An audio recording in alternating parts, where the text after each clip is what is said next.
Universe நேயர்களுக்கு எனது அன்பான வணக்கத்தை தெரிவித்துக் கொள்கிறேன் தோழர்களே. சிலர் அழுவார், சிலர் சிரிப்பார்.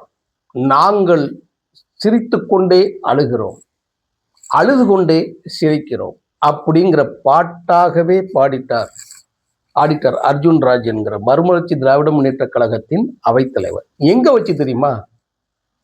திமுகவோட தலைமை கழகமான அண்ணா அறிவாலயத்தில் வைத்து. என்ன நடந்தது, ஏன் இந்த நிலை, அதைத்தான் இப்போ பேசுறேன். சொல்றது ரொம்ப முக்கியமான விஷயம். திராவிட இயக்கத்திற்கு ஒரு சோதனை, கடுமையான நெருக்கடி யார் எடுத்தார் என்று சொன்னால் பிஜேபியோ காங்கிரஸோ தேசியவாத கட்சிகளோ கிடையாது என்று தொடர்ச்சியாக நான் சொல்லி வந்து கொண்டிருக்கிறேன், தொடர்ச்சியாக பேசுகிறேன். தமிழ்நாட்டில் இருக்கக்கூடிய அத்தனை பத்திரிகையாளர்கள் முதற்கொண்டு, எழுத்தாளர்கள் முதற்கொண்டு முட்டி போட்டு தலையில மோதி அடிச்சு திமுகவை ஆதரிக்கக்கூடிய அந்த நிலைக்கு பிறகு இந்த நிலை. அன்றாடம் அடித்தட்டு மக்களுக்காக உழைக்கக்கூடிய கட்சிகளுக்கு திமுக கொடுக்கக்கூடிய அந்த நெருக்கடி இருக்கு இல்லையா, ஜனநாயகத்துக்கு ஆபத்து என்று நான் சொல்றேன். அதுதான் சொல்றேன். இன்னைக்கு கொடுத்தது 4 சீட்டு கூட்டணிகள்ல. நல்லா கவனிச்சுக்கோங்க. நான் அரசியல் பேசுறவங்கள, இதை கேட்டுக்கொண்டிருக்கக்கூடிய தோழர்களுக்கு ஒரு அரசியல் விழிப்புணர்ச்சி வரும். அதிகாரம் என்ன செய்யும் அப்படிங்கிறதுக்கும், பதவியில் நீடிக்க வேண்டும் என்பதற்காக அவர்கள் பஞ்சமா பாதகம் செய்வார்கள் என்பதற்கான எடுத்துக்காட்டு என்ன செய்வாங்கன்னா இதுவும் செய்வார். கூட இருப்பவர்களை அழிப்பார்கள். அதுதான் முக்கியமானது. பிஜேபிக்கு என்னென்னலாம் சொல்லுகிறோமோ, மோடிக்கு என்னென்னலாம் சொல்லுகிறோமோ அதை திமுகவுக்கும் ஸ்டாலினுக்கும் பொருந்தும் என்பதைத்தான் இந்த தேர்தல் உடன்பாடு இன்றைக்கு எல்லாம் முடிஞ்சிருச்சுங்க. இப்ப நான் பேசக்கூடிய இந்த காணொலி பதிவு செய்யக்கூடிய இந்த நேரம் எல்லாம் முடிஞ்சது. நான் இப்போ ஒரு காணொலி ஒரு வித காட்டுறேன், பாருங்க. வாய்ப்பு இருந்தால் பாருங்க. இது யாருன்னு தெரிஞ்ச நீங்களே சொல்லுங்க. இது யாருன்னே தெரியலங்க. கரகாட்ட கூட்டத்துல ஆடுறது கூட இவனை யாரும் கூப்பிட மாட்டாங்க. அப்படி ஒரு முகத்தோற்றம். எந்த விதமான இதுவரை மக்கள் பங்களிப்பான அரசியலுக்கு வந்திருப்பாங்களாங்கிறது நான் பார்த்ததே கிடையாதுங்க. தமிழர் தேசம் ஒரு கட்சி யாருக்காவது நீங்க களத்துல நின்று நீங்க பார்த்துருக்கீங்களா? லெட்டர் பேர் அடிச்சுட்டு கலவரத்துக்கு போய் கூட எங்கனா பார்த்துருக்கலாம். அப்படி கூட பார்க்கலங்க. இருந்தால தமிழர் தேசம் ஒரு தொகுதி ஒதுக்கீடு, உதயசூரியன் சின்னம். எந்த தொகுதி என்பதை முதலமைச்சர் அறிவிப்பார் என அக்கட்சியின் தலைவர் கே செல்வகுமார் பேட்டி. யாருங்க அது? கண்ட கருமாந்திரங்கள் எல்லாத்தையும் கொண்டு வந்து அதிகாரத்தின் மீது மக்களுக்காக அன்றாடம் உழைக்கக்கூடிய கட்சிகளை அடிமாடை போல பேசி, கேவலம் இலின் நாய்களை போல நடத்தி, நீங்கள் கொடுத்த சீட்டு இதெல்லாம் யார் எவனே தெரியலங்க. இதெல்லாம் யார் தெரியல. நான் நெஞ்சத்தில் இருந்து, அடித்தட்டத்தில் இருந்து, வைத்தறிச்சல்ல நான் பேசுற, ஆதங்கத்துல நான் பேசுறேன். தூக்கி வைத்த கொடுமை, அதைத்தான் சொல்லிக்கிட்டு இருக்கேன். நம்ம எப்பயுமே நான் சொல்லிக்கிட்டே இருக்கிறேன். திமுகவை ஏன் அத்தனை கட்சிகளும் புறக்கணிக்கிறது என்கிறது வெளியில் போடுகிற அத்தனையும் பேசும். மக்களுக்கு செஞ்சிருக்காங்களா? செஞ்சிருக்காங்க, இல்லைன்னு சொல்லலாம். பாதுகாப்பான அரசாங்கமா? இல்லைன்னு சொல்லலாம்.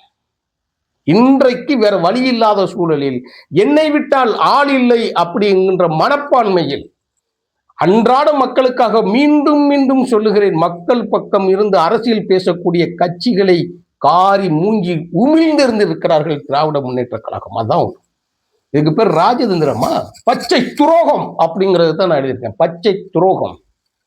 எவனென்றே தெரியாதவனை எல்லாம் கூட்டு வந்து, தெருவுல வீட்டுக்கு அடையாளம் எல்லாம் தெரியாதவனை கூட்டு வந்து, கெட்டுன பொண்டாட்டி வீட்டுல செருப்படி வாங்கினவனெல்லாம் கொண்டு வந்து ஒரு லெட்டர் பேடை காட்டிக்கிட்டு ஒரு தொகுதி உதயசூரியன் சின்னம், கூட்டணி கட்சி நிறைய வந்துச்சுன்னு சொல்லி ஆளுகளை ஏமாத்தி கொண்டு, களத்திற்கே வராமல் திராவிட இயக்கத்தின் ஒரு பக்கத்தின் கூட ஒரு ஓரத்துல கூட வந்து நிக்காத பிரேமலதா விஜயகாந்த் தேமுதிகவிற்கு, அந்த கட்சி பேரை கூட ரோட்ல போய் ஒருத்தர் கேட்டால் சொல்ல தெரியாது. அப்படிப்பட்ட கட்சிக்கு, மக்கள் நலம் சார்ந்து போராடாத ஒரு கட்சிக்கு, கட்டிய புருஷனை விஜயகாந்த் அவர்களை இழுத்து கொண்டு வருவதை போல மேடையில தூக்கி கொண்டு வந்து உட்கார வச்சு பதவி பிரமாணம் எடுத்துக்கொண்டிருக்கக்கூடிய மாதிரி நக்கல் செய்த அதே கும்பல் இன்னைக்கு கம்யூனிஸ்ட் தலைவர் வைகோ அவர்களை விடுதலை சிறுத்தையோட 2 சீட்டு எக்ஸ்ட்ரா வாங்கிட்டு போயிட்டாங்க.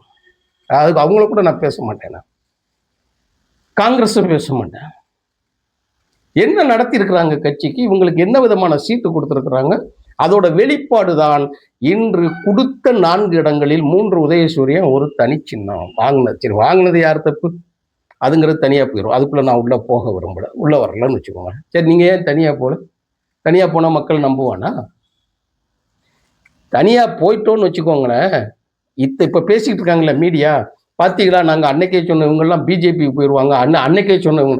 இவர்கள் மதிக்காதது, இவர்கள் வெளியே கழுத்தை பிடித்து தள்ளுவதை போல் தள்ளுவது, இழிசொல் பேசாததை போல அவர்களை அவமானப்படுத்துவது, எல்லாம் மறைமுகமாக செய்து வைத்துக் கொண்டு தட்டில் சோறு போடாமல் பட்டினியாக வைத்துக் கொண்டிருந்தவனைப் போல, வெறும் டம்ளரை குடிக்க தண்ணீர் கொடுக்காதவனைப் போல நீங்க அற்ற குலத்து பறவை போல் நடத்திவிட்டு தின்னு கொழுத்து போன திமிரில் நீங்க நடந்து கொண்ட விளைவு கூடிய சீக்கிரம் நடக்கும். இதெல்லாம் நிரந்தரம் கிடையாது. எல்லாமே கொஞ்ச நாள் தான், எல்லாமே கொஞ்ச நாள் தான் நடக்கும். ஏமாறுறவன் எப்பயும் ஏமாந்துகிட்டு இருக்க மாட்டாங்கன்னு நினைக்கல. மக்கள் பக்கம் நின்று அரசியல் பேசுபவர்களுக்கு இதுதான் கதி என்று சொன்னால் உங்களை வழிநடத்துவர்கள் யார்? ரொம்ப முக்கியமான கேள்விங்க. 2011 இதே தேமுதிக என்கின்ற இந்த கட்சி அதிமுக கூட்டணி போவதற்கு முன்னால் அந்த இடத்துல இருந்த கட்சி மறுமலர்ச்சி திமுக. இந்த கட்சி வருதுன்னு சொன்ன சோ என்கின்ற பார்ப்பனன் பெயரை சொல்லி அவனை இழுத்து கொண்டு வந்துட்டு இந்த கட்சியை வெளியே தள்ளுவதை போல் தள்ளி 6 சீட்டு 8 சீட்டு 10 சீட்டுன்னு சொல்லி கடைசியில் வெளியே வந்தாச்சு. அவர்கள் ஜெயித்து விட்டார்கள். கடைசியில் அனைத்து இதழ்கள் என்ன எழுதுனது தெரியுமா? ஸ்டெர்லைட் வேதாந்தா இதன் பின்னணியில் இருப்பதை வாங்கும். வெளிப்படையாக பேரோடுதான் சொல்லுகிறேன், ஸ்டெர்லைட் வேதாந்தா இதன் பின்னால் இருப்பதாகவும், இந்த தேர்தலுக்கு உண்டான செலவுகளை அனைத்தும் அவர்களை பார்த்துக் கொள்வதாகவும். ஆகையினால் அவனுக்கு நீங்கள் செய்யக்கூடிய வேலை வைகோவை வெளியே தள்ளுங்கள், மறுமலர்ச்சி திமுகவை வெளியே தள்ளுங்கள். செஞ்சாங்க, நடந்தது. இப்ப யார் சொல்லி இந்த இடத்துக்கு கூட்டுவாரீங்க? இவங்கெல்லாம் தமிழர். எத்தனை தடவை பேர் முக்குளத்தோர் புலிப்படைன்னு சொல்லி கருணாஸ் வச்சிருந்தாலும் 4 படங்கள்ல பேசிக்கிட்டு இருந்தான், கூத்தாடுனா அங்க இருந்து பேசினா வச்சான்னு கூட ஒரு இதுல இருந்துருப்போம். இந்த கொங்கு தேச கட்சின்னு அந்த அது பேருக்க வேண்டாம்னு வைங்களேன், எல்லா கட்சிகளும் உள்ளெல்லாம் இருந்தாங்க. அவங்க 3 பேரும் ஒன்னா இருந்தாங்க, தனியரசு உட்பட ஈஸ்வரன் அவங்கெல்லாம் ஒன்னா இருந்தாங்க. அவங்களுக்கெல்லாம் கொடுத்தது வச்சிருந்தது. இத்தனை கட்சியிலும் ஒண்ணு, இவங்களும் ஒன்னாங்க. லெட்டர் பேர்டும் ஒண்ணு, இவங்களும் ஒண்ணு, மற்ற கட்சியும் ஒண்ணா. நான் தான் மீண்டும் மீண்டும் சொல்லுகிறேன், காங்கிரஸை பாதுகாக்கீங்க இல்லையா, தேமுதிக கூட்டு வந்து இல்லையா? அப்போ நீங்க வந்து நல்லாட்சி தான் நடத்தி இருக்கிறீங்க. நீங்க நல்லாட்சி நடத்திருக்கீங்கிற தைரியத்துல 9 வருஷமா இப்போ உங்க கூட இருக்கிறாங்க அத்தனை கட்சிகளும். அப்புறம் ஏன் லெட்டர் பேடு கட்சியெல்லாம் கொண்டு வந்துட்டு மேலே வந்து அவனுக்கு ஒரு சீட்டு இவனுக்கு ஒரு சீட்டு எல்லாம் ஏஞ்சினத்துங்க, எல்லாம் ஏஞ்சினர். இதுக்கு பேரெல்லாம் வீரம் இல்லை. வீரன் என்பவன் தன்னம்பிக்கை எம்ஜிஆரை போல இருக்கணும். அதனால தான் எம்ஜிஆர் நிலைத்து நிற்கிறார். நாங்க சொல்றோம் எம்ஜிஆர் நிலைத்து நிற்க. ஏன் நிற்கிறாரு? எதுக்கு நிற்கிறார்னா தன் மேல் நம்பிக்கை, தன் பிரச்சாரத்தின் மீது நம்பிக்கை, மக்கள் மீது நம்பிக்கை, தான் செய்த செயல் மீது நம்பிக்கை. நீங்க 5000 ரூபாய் பணம் கொடுத்து என்ன செய்ய, காலை உணவு திட்டம் கொண்டு என்ன செய்ய, இலவச பஸ் பேருந்து கொடுத்து என்ன செய்ய, உங்க மேல உங்களுக்கு நம்பிக்கை இல்லையே.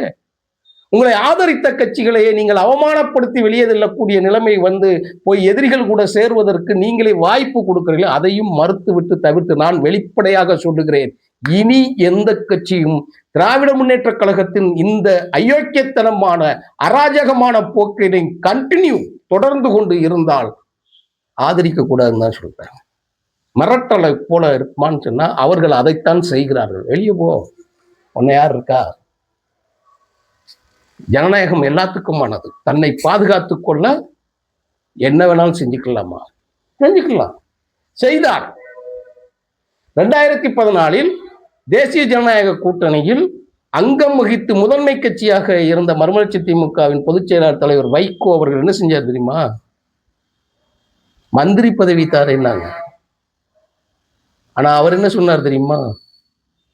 ராஜபக்சேவை கூட்டி வந்து நீங்கள் பிரதமர் பதவி எடுக்கிற பொழுது அந்த இடத்தில் ராஜபக்சே உட்கார்ந்திருந்தால் நான் கூட்டணியை விட்டு வெளியே போவேன்னு சொல்லி நாடாளுமன்றத்துக்கு வெளியே ஜந்தர் மந்தர் மைதானத்தில் நின்றுகிட்டு இருந்தார்.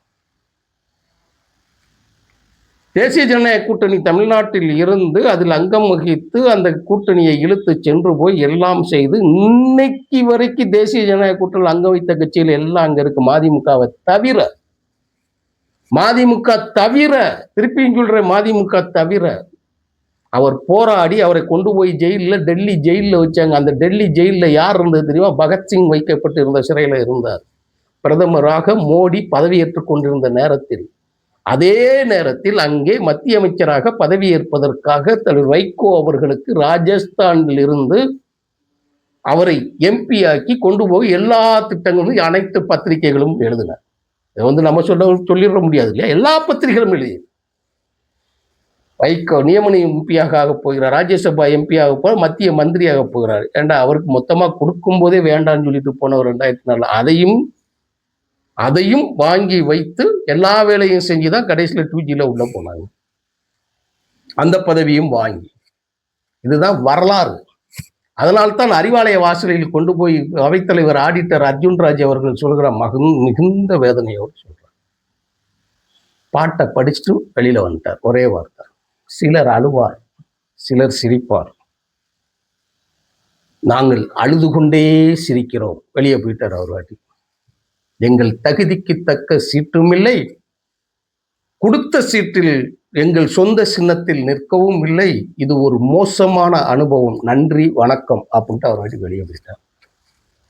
பாதிப்பு யாருக்கு? நீங்க அடுத்தடுத்து யார் யாருக்கு சீட்டு கொடுத்துருக்கிறீங்க, யாரை கொண்டு வந்து உட்கார வச்சிருக்கீங்க? உங்களை ஆதரித்து பேசிய அத்தனை பத்திரிகையாளர்களும், உங்களை ஆதரித்து பேசிய அத்தனை வல்லுநர்களும், உங்களை ஆதரித்து பேசிய அத்தனை அரசியல்வாதிகளும் உங்களை பின்பக்கத்தில் இல்ல முன்பக்கத்திலிருந்தே காரி உமிழ்ந்து கொண்டிருக்கிறார்கள். தொலைக்காட்சிகள் உட்பட, இணையங்கள் உட்பட, பத்திரிகைகள் உட்பட. நானும் கண்டித்து எழுதியிருக்கிறேன். இதோ இந்த இதில் பேசுறேன். இந்த மக்களுக்கு உழைக்கும் கட்சிகளை புறக்கணித்து விட்டு நீங்க அரசியலுக்கு நீ யாரை வளர்த்து விடுதீங்கன்னா பிஜேபியும் திமுகவும் ஒன்று என்று நம்ம சொல்றோம். அதனால தான் நான் சொல்றேன். அப்ப கொடுத்த உடனே எல்லாம் கேட்டாங்க, எங்க போனவட்டம் உன் கூட இருந்த எவனும் விளங்கலங்கிறதுக்கு தானே ஒரு சீட்டு கம்மியா கொடுக்குறியா?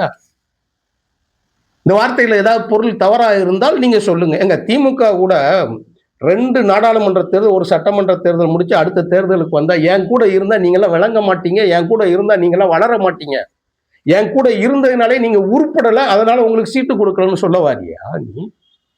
அதனால வெளியே இருந்து இந்த மக்களுக்கும், இந்த மண்ணுக்கும், இந்த மொழிக்கும், இந்த நாட்டுக்கும், நம் இனத்துக்கும் துரோகம் செய்து பேசிக் கொண்டிருந்தவள், இந்தி மொழியை ஆதரித்த ஒருத்தியை கொண்டு வந்து 10 சீட்டை அள்ளி கொடுத்துட்டு நீ போயிருக்கிறன்னா யாரை வளர்க்குறீங்க, யாரை இது பண்றீங்க, யாரை அவமானப்படுத்துகிறீர்கள்? கடந்து விட்டோம், எல்லாம் நகண்டு விட்டது. மக்கள் நலம் பேச வேண்டும். நமக்கும் இந்த தொண்டைக்குழியில் பேசக்கூடிய ஒரு சிறிய கருத்து சொல்லக்கூடிய ஒரு சிறிய வாய்ப்பு இருக்கிற நேரத்தில் இதை விட்டுவிடக்கூடாது என்பதற்காக, தன்னுடைய கருத்தை ஜனநாயகத்தின் அடிப்படையில் சொல்ல வேண்டும் என்பதற்காகவே இந்த காணொளியை நான் பதிவு செய்கிறேன். ஆனாலும் இந்த தேர்தலை ஆதரி, இந்த பெரியண்ணன் போக்கை நாம் வெறுத்து ஒதுக்குவோம். அவ்வளவுதான் போகும்.